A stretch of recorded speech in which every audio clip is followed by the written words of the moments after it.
70 पूरा number teacher दे और आप सभी लोग बोर्ड एग्जाम में, ठीक है, विज्ञान में पूरा का पूरा नंबर लाए। जैसे एक टॉपर स्टूडेंट विज्ञान की कॉपी लिखता है, वो ट्रिक हम आप सभी को इस वीडियो में बताने वाले, ठीक है। टीचर आप सभी के साइंस की कॉपी में क्या देकर आप सभी को 100% फुल मार्क्स देता है, पूरे के पूरे नंबर देता है, ठीक है। सब कुछ हम आप सभी को इस वीडियो में बताएंगे। और अगर आपको किसी भी क्वेश्चन का आंसर नहीं आता है तो आप लोग ट्रिक से कैसे लिखोगे ये भी हम आप सभी को वीडियो के लास्ट में बताएंगे। तो आप सभी को बहुत ही अच्छी ट्रिक हम बताने वाले। अगर आप लोग इस ट्रिक से लिखोगे विज्ञान की कॉपी, ठीक है, तो आपका साइंस में 70 में 70 पूरा नंबर आएगा। ये मेरी 100% गारंटी है, ठीक है। तो देखिए ये आप सभी का, ठीक है, क्लास 10th साइंस का इसी टाइप का, यानी आपका बिल्कुल जो बोर्ड का पेपर रियल आएगा वो बिल्कुल इसी टाइप का आएगा, ठीक है। ये जो पेपर है बिल्कुल आपके बोर्ड के पेपर की तरह है। तो यहाँ पे इसी में से हम आप सभी को पूरे क्वेश्चन को सॉल्व करके बताएंगे, किस तरीके से आप सभी को लिखना है, आपको सब कुछ बताएंगे, ठीक है। जो आपका क्लास 10th साइंस है उसमें यानी किस टाइप के क्वेश्चन जो आते हैं, यानी न्यूमेरिकल भी आते हैं, ठीक है, रिएक्शन भी आते हैं और क्वेश्चन आते हैं, और साथ ही साथ जो आपका बायोलॉजी है उसमें क्या है कि फिगर भी आते हैं। तो आपको यहाँ पे सब कुछ हम बताएंगे कि किस टाइप से आपको रिएक्शन लिखना है जिससे आपको टीचर पूरे नंबर देंगे, आपको न्यूमेरिकल किस तरह से लगाना है जिससे आपका एक भी नंबर नहीं कटेगा, ठीक है। आपको यानी जो जीव विज्ञान है उसमें चित्र आएंगे तो किस तरह से आपको बनाना है, सब कुछ हम आपको बना करके बताएंगे। तो आप लोग इस वीडियो को बिना स्किप के लास्ट तक देखिएगा,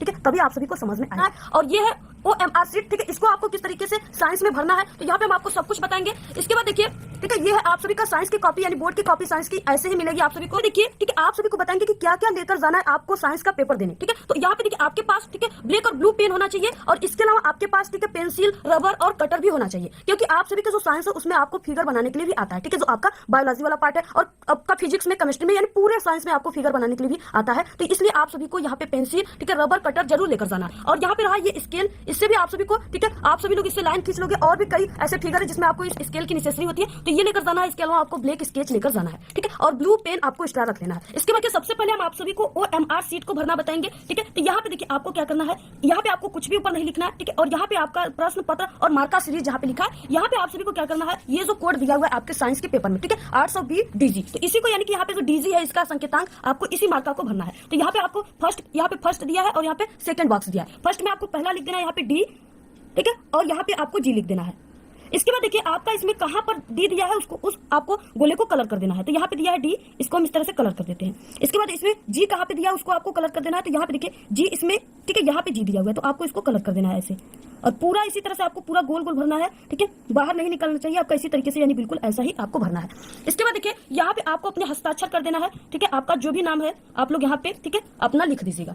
इसके बाद यहाँ पे देखिए आप सभी का क्या है, यहाँ पे आपको इसके यानी जितने भी इसमें जो 20 ऑब्जेक्टिव क्वेश्चन है उसका आंसर आप सभी को इसमें भरना है। तो यहाँ पे देखिए जैसे पहला है कि समतल दर्पण की फोकस दूरी होती है, ठीक है, तो यहाँ पे पहले का दूसरा बी अनंत होती है, तो यहाँ पे पहले का बी, ठीक है। तो इसमें पहले का यानी पहले का आपको बी वाले गोले को भरना है इस तरीके से, और इसको भरते समय आपको सिर्फ ब्लैक और ब्लू पेन और डार्क पेन का यूज करना है। इसके बाद देखिए जैसे नेक्स्ट है यहाँ पे आंखों में प्रवेश करने वाली प्रकाश की मात्रा को नियंत्रित करता है तो पुतली, तो यहाँ पे दूसरे का बी फिर से आपको भर देना है इस तरीके से, ठीक है। ऐसे ही आपको पूरे गोले को अच्छे तरीके से बिल्कुल भरना है क्योंकि ये कंप्यूटर से चेक होगा, ठीक है। तो इस तरीके से आपको भरना है। और देखिए नीचे यहाँ पे क्या है कि यहाँ पे पहले का आप लोग क्या भरे हो, पहले में आप लोग बी भरे हो तो इस खाने में आपको बी लिखना है इस तरीके से, ठीक है। और जो भी आप लोग दूसरे में बी किए हो तो इसमें आपको बी लिखना है, नीचे आपको ये सब चीजें करना है, ठीक है। तो इसी तरीके से आप लोग पूरे ऑप्शन को यहाँ पे जो भी राइट है आप लोग इसको लिख दीजिएगा, ठीक है। इसके बाद देखिए अब आपको वर्णनात्मक प्रश्न कैसे लिखना है, क्योंकि इस पेपर को हम आप सभी को कल बता चुके हैं। अगर आप लोग नहीं देखे तो जाकर के हमारे चैनल पर अपलोड वीडियो आप लोग जाकर के देख सकते हो पूरे पेपर को, ठीक है। इसके बाद देखिए वर्णनात्मक प्रश्न में आ गया यहाँ पे खंड व वर्णनात्मक प्रश्न, तो इसको आपको इसके आंसर को किस तरीके से अपनी कॉपी में लिखना है साइंस के, जिससे टीचर आप सभी को पूरे के पूरे नंबर दे। सबसे पहले कि आप सभी को साइंस का कॉपी किस तरीके से भरना है, किस तरीके से, ठीक है, फ्रंट पेज पे लिखना है। तो यहाँ पे देखिए आप सभी को परीक्षार्थी उत्तर पुस्तिका के किसी भाग में अपना नाम ना लिखे, आपको नाम नहीं लिखना है कहीं पर भी, ठीक है। इसके बाद यहाँ पे परीक्षार्थी का अनुक्रमांक अंकों में और यहाँ पे शब्दों में, सबसे पहले अंकों में लिखना है। तो यहाँ पे देखिए हमारे पास एक यहाँ पे एक स्टूडेंट का है, तो यहाँ पे हम लिख देते हैं 10 अंकों का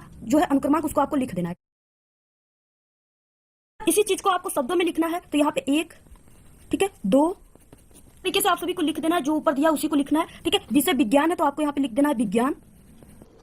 और इसके बाद प्रश्न पत्र, तो इसमें केवल रहेगा प्रश्न पत्र पर अंकित संकेतांक इस बॉक्स में भरना है, तो यहाँ पे 820 DG को आपको लिख देना है।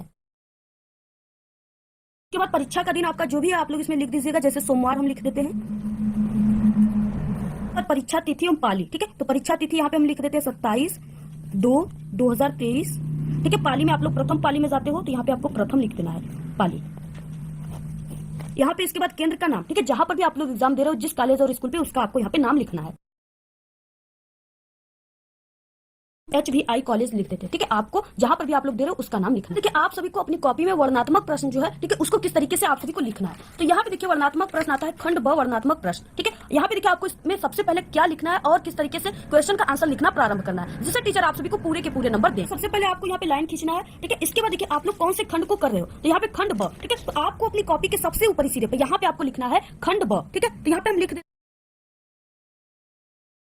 आपको खंड ब लिखने के बाद फिर से आपको लिखना है उपखंड क। ठीक है, क्या लिखना है? उपखंड क। तो यहाँ पे उपखंड क आपको यहाँ पे अब लिखना है। यहाँ पे क्या लिखना है? उपखंड क। इसके बाद यहाँ पे देखिए, यहाँ पे खंड ब में क्या है? वर्णनात्मक प्रश्न। ठीक है, तो आप सभी को लिखना है वर्णनात्मक प्रश्न यहाँ पे। तो यहाँ पे आप लोग लिख दीजिए वर्णनात्मक प्रश्न।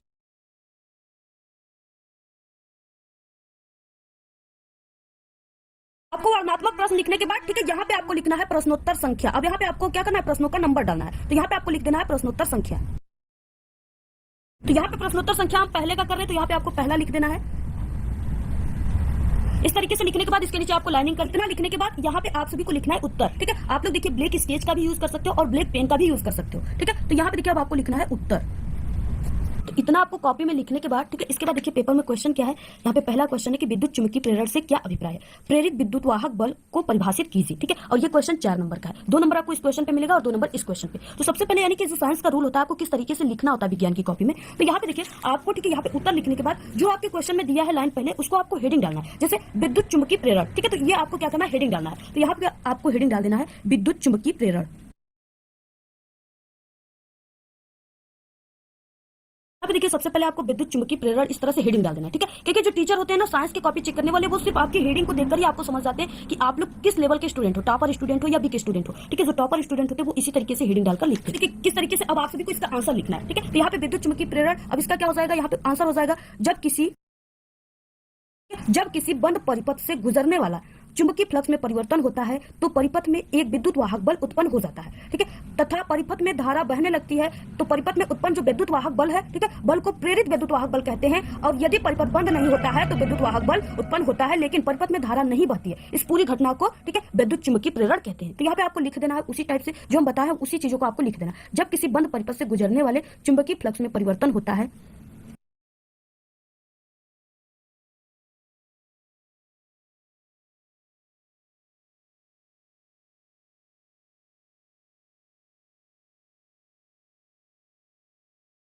कि आपको किस तरीके से लिखना है पूरा कॉपी। ठीक है, तो यहाँ पे जब किसी बंद परिपथ से गुजरने वाले चुंबकीय फ्लक्स में परिवर्तन होता है तो परिपथ में एक विद्युत वाहक बल उत्पन्न हो जाता है। ठीक है, तथा परिपथ में धारा बहने लगती है। परिपथ में उत्पन्न विद्युत वाहक बल को प्रेरित विद्युत वाहक बल कहते हैं। ठीक है, देखिए आपका जो क्वेश्चन था उसमें 2 क्वेश्चन था, एक तो विद्युत चुंबकीय प्रेरण और दूसरा प्रेरित विद्युत वाहक बल। ठीक है, तो यहाँ पे देखिए जो प्रेरित विद्युत वाहक बल है उसी को विद्युत चुंबकीय प्रेरण कहते हैं। ठीक है, तो यहाँ पे आप लोग देख सकते हैं वही क्वेश्चन था कि यहाँ पे परिपथ में उत्पन्न विद्युत वाहक बल को प्रेरित विद्युत वाहक बल कहते हैं। इसके बाद इस पूरी घटना को ठीक है, यानी किस तरीके से जो प्रेरित विद्युत वाहक बल उत्पन्न होता है उसी को विद्युत चुम्बकीय प्रेरण कहते हैं। तो यहाँ पे आप सभी को लिखना है इस तरीके से, और जो मेन पॉइंट है आपको यहाँ पे ब्लैक पेन से बीच में लिख देना है। ठीक है, यदि परिपथ बंद नहीं होता है, यहाँ पे कोष्टक में यदि परिपथ बंद नहीं होता है तो विद्युत वाहक बल उत्पन्न होता है। ठीक है, लेकिन परिपथ में जो धारा है वो नहीं बहती है, इस पूरी घटना को ही विद्युत चुम्बकीय प्रेरण कहते हैं। किसे? ठीक है, इस पूरी घटना को विद्युत चुम्बकीय प्रेरण कहते हैं। इतना आप सभी को लिखना है। अगर आप लोग इतना लिखोगे पूरा ठीक है, तभी जाकर आपको 4 नंबर मिलेंगे। तो आपको इतना पूरा लिखना है। ठीक है, तो इस तरीके से पहला ये आपके साइंस के पेपर में न्यूमेरिकल भी आता है, आंकिक प्रश्न, तो उसको आपको किस तरह से शुरुआत उसका करना है। ठीक है, तो यहाँ पे देखिए जैसे यहाँ पे क्वेश्चन दिया तीसरा कि एक विद्युत हीटर पे 250 वोल्ट व ठीक है 2.0 किलो वाट लिखा है। पूरी क्षमता से कार्य करने पर इससे कितनी विद्युत धारा प्रवाहित होगी? इसे प्रतिदिन 10 घंटे कार्य करते रहने पर 30 दिन में कितनी किलोवाट घंटा ऊर्जा व्यय होगी? ठीक है, सबसे पहले आपको देखिए अपने कॉपी में इस तरह से प्रश्नोत्तर संख्या, इसके बाद देखिए यानी जो भी यहाँ पे मान दिया उसको आपको सबसे पहले चिन्ह सहित रखना है। तो यहाँ पे 250 जो वोल्ट का मान है, तो यहाँ पे देखिए आपको किस तरीके से पहले शुरुआत करना है। ठीक है, जिससे देखकर टीचर आपको नंबर देते हैं। तो सबसे पहले आपको प्रश्नानुसार दिया है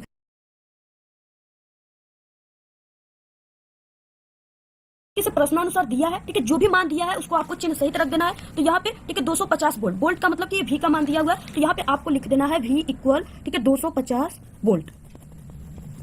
इसके बाद यहाँ पे क्या दिया हुआ है? यहाँ पे 2.0 ये किसका मान है? तो ये यहाँ पे ठीक है किलो वाट यानी वाट का मान है। ठीक है, तो यहाँ पे T बराबर हो जाएगा 2.0 किलो वाट।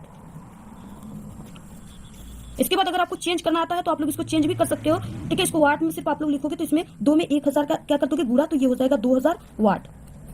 इसके बाद देखिए इसमें समय भी दिया हुआ है 10 घंटे और 30 दिन में, समय भी दिया है 10 घंटे और 30 दिन। तो आपको यहाँ पे लिख देना है समय को T से शो करते, तो यहाँ पे T ठीक है समय T यानी कि यहाँ पे पहला दिया हुआ है 10 घंटे, तो यहाँ पे आपको लिखना है 10 घंटे। और इसके बाद यहाँ पे दिन, तो दिन जो है 30 दिन दिया है, तो यहाँ पे आपको लिखना है 30 दिन। ठीक है, और इसके बाद देखिए इसमें ज्ञात क्या क्या करना है। तो पहले में क्या है कि विद्युत धारा प्रवाहित होगी, यानी कितनी विद्युत धारा प्रवाहित होगी, आपको I का मान को ज्ञात करना है। तो यहाँ पे आपको लिखना है ज्ञात करना है। ठीक है, क्या क्या ज्ञात करना है? तो यहाँ पे I इक्वल क्वेश्चन मार्क आई को ज्ञात करना है। इसके बाद यहाँ पे ठीक है कितनी किलोवाट घंटा ऊर्जा व्यय होगी, यानी ऊर्जा व्यय, ठीक है, तो आपको ऊर्जा व्यय को भी यानी ऊर्जा व्यय इक्वल हो जाएगा क्वेश्चन मार्क, ठीक है। ये सब चीजें आपको क्या करना है, ज्ञात करना है। इसके बाद यहाँ पे क्या करना है, आपको हल लिखना है।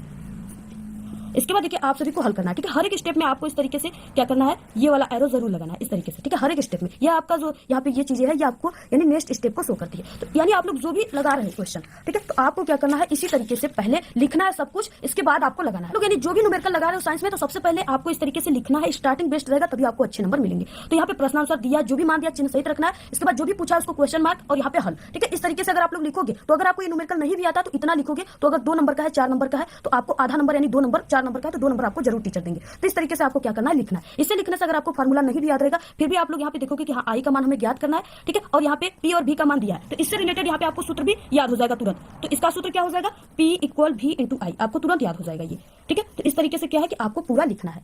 आपको ये सवाल हमने अभी कल ही सॉल्व कराया पेपर में, आप लोग जाकर के उसको देख लीजिएगा उस वीडियो। आप सभी के पेपर में, ठीक है, साइंस के इस तरह से रिएक्शन भी आता है केमिस्ट्री वाले पार्ट से, तो आपको रिएक्शन किस तरह से करना है। तो यहाँ पे देखिए पहला कि यहाँ पे, ठीक है, यहाँ पे आप सभी को टिप्पणी लिखना है। अगर यहाँ पे आप लोग टिप्पणी नहीं लिखोगे तो यहाँ पे अथवा दिया है, ठीक है, आप लोग को रिएक्शन करना है इसके प्लेस पे। तो यहाँ पे देखिए आपको रिएक्शन किस तरह से करना है, यहाँ पे 6 दिया हुआ है, आपको सिर्फ इसका रासायनिक समीकरण लिखना है, परिभाषा वगैरह नहीं लिखना है। यानी इसमें क्या है, क्या होता है जब, तो आपको सबसे पहले ऊपर अपनी कॉपी पे लिख देना है ब्लैक पेन से इस तरह से प्रश्नोत्तर संख्या लिखने के बाद, ठीक है, क्या होता है जब, तो इस तरीके से सबसे पहले आपको लिखना है, ठीक है। इसके बाद यहाँ पे आपको क्या लिखना है, रिएक्शन, आपको क्या लिखना है, यहाँ पे रिएक्शन लिखना है। इसके बाद आपको कोई भी रिएक्शन करना है। अब देखिए यहाँ पे जैसे इसमें आपको पहला नहीं आ रहा है, दूसरा नहीं आ रहा है, ठीक है, चौथा आ रहा है, तो आप लोग चौथा, ये क्या है, ये है एथिल एसीटेट का सूत्र, ठीक है। तो यहाँ पे सबसे पहले कि आपको एथिल एसीटेट का सूत्र पता होना चाहिए। तो जो एथिल एसीटेट है उसका सूत्र होता है CH3COO-C2H5, ठीक है। तो यहाँ है कि क्या बनाता है, क्या होता है जब एथिल एसीटेट ऑक्साइड के साथ अभिक्रिया करता है, आपको लिखना है। यानी यहाँ पे चौथा का आप लोग इस तरीके से आपको उसको लिखना है। अब सबसे जो कठिन वाला एसीटेट है उसका सूत्र होता है CH3COO-C2H5, ठीक है। तो यहाँ पे आपको लिख देना, ये क्या है, ये है एथिल एसीटेट का सूत्र, ठीक है।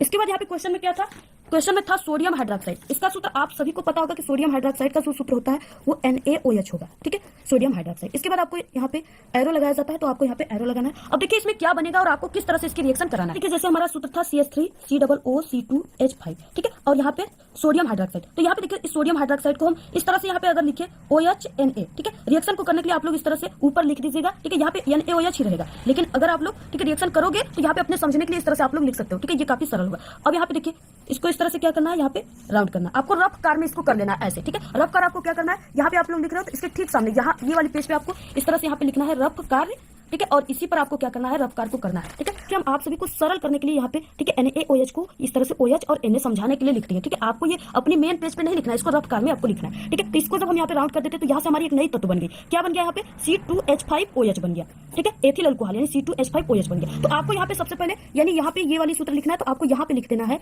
C2H5OH, ठीक है। ये जो है ये एथेनॉल है। जब हम यहाँ पे C2H5OH को राउंड कर दिए तो यहाँ पे जो चीजें बचा है अब आप सभी को उसको जोड़कर लिख देना है। तो यहाँ पे क्या क्या बचा है, तो यहाँ पे CH3 बचा है, COO बचा है और यहाँ पे एक सोडियम बचा है, ठीक है। इस यहाँ पे NaOH का एक सोडियम बचा है, तो आपको यहाँ पे लिख देना है वही चीजें लिखना है CH3, ठीक है, COONA, ये चीजें बचा है तो आपको इस तरह से लिख देना है। इसके बाद प्लस यहाँ पे C2H5OH पहले से ही हमने लिख दिया है। तो यहाँ पे देखिए यानी जब एथिल एसीटेट का सोडियम हाइड्रोक्साइड के साथ रिएक्शन कराते हैं तो यहाँ पे क्या प्राप्त होता है, तो यहाँ पे सोडियम एसीटेट प्राप्त होता है। तो यहाँ पे आपको लिख देना है सोडियम एसीटेट। में आपको याद भी करने की कोई जरूरत नहीं है नाम, ये क्या है, यहाँ पे एथिल एसीटेट था, ठीक है। यानी यहाँ पे CH3COO जो है वो एसीटेट का सूत्र है। अब इसके लास्ट में C2H5 लगा है यानी ये एथिल का लगा हुआ है, तो इसलिए इसको एथिल एसीटेट का है। और यहाँ पे ये एसीटेट का सूत्र है तो यहाँ पे हो गया एसीटेट और इसमें सोडियम लगा है तो यहाँ पे सोडियम एसीटेट हो गया, ठीक है। इस तरह से आपको क्या करना है, पूरी रिएक्शन को ऐसे ही आपको करना है, रिएक्शन वाले क्वेश्चन को आपको इस तरह से अपनी साइंस की कॉपी में करना है। इसके बाद देखिए आपके क्लास 10th साइंस में, ठीक है, चित्र वाले भी क्वेश्चन आते हैं, तो यहाँ पे आपको प्रश्नोत्तर संख्या जो भी आपको इस तरह से लिख देना है। इसके बाद देखिए यहाँ पे जो चीजें बनाने के लिए बोला पहले उसका नाम लिखना है, खुला स्टोमेटा जो कि बहुत ही इंपॉर्टेंट है, तो इस तरह से आपको लिख देना है। इसके बाद ठीक है, आपको जो भी फिगर बनाना है वो पेंसिल से बनाना है, ठीक है। और जो भी फिगर आप लोग बनाओगे उसके बारे में, यानी कौन सा इस फिगर में कौन सा कौन भाग है, उसको आपको जरूर लिखना है। तो इसको आप लोग ब्लैक पेन से लिख सकते हो इस तरह से, ठीक है, लाइनिंग करके। तो यहाँ पे देखिए, यहाँ पे जैसे ये क्या है, पूरा खुला स्टोमेटा है जो कि इंपॉर्टेंट है बहुत, तो इस तरह से आपको पेंसिल से बना लेना है। और इसके बाद देखिए ये जो चीजें हैं ये द्वार कोशिका है, तो यहाँ पे आपको लिख देना है। यहाँ पे क्या है, रंध्र छिद्र है खुला, तो यहाँ पे आपको लिख देना है। और यहाँ पे हरित लवक है, ये चीजें तो आपको इस तरह से यहाँ पे पाई करके लिख देना है, ठीक है। यानी आप लोग फिगर के साथ साथ उसकी संरचना करोगे, संरचना बोलेगा तो यानी कि जो चीजें इस फिगर में उसका नाम लिखना है, तभी आपको पूरे के पूरे जितने नंबर का 6 नंबर का आता है तो 6 नंबर आपको पूरे के पूरे मिलेंगे, ठीक है। तो यहाँ पे आपको अगर फिगर बनाने के लिए बोला किसी भी क्वेश्चन में, तो आपको फिगर बनाना है। अगर उसके बारे में भी लिखने के लिए बोला है तो आपको फिगर बनाकर लिखना भी है, ठीक है। इसी तरीके से आप सभी को पूरे कॉपी साइंस का लिखना है। अगर आपको कोई क्वेश्चन नहीं आता है तो आपको किस तरह से लिखना है, सबसे पहले ये जो चीजें हम लिखे, ये सब चीजें तो आप लोग लिख लोगे देखकर, इस तरह से लिख लीजिए। इसके बाद जो भी क्वेश्चन उसका आप लोग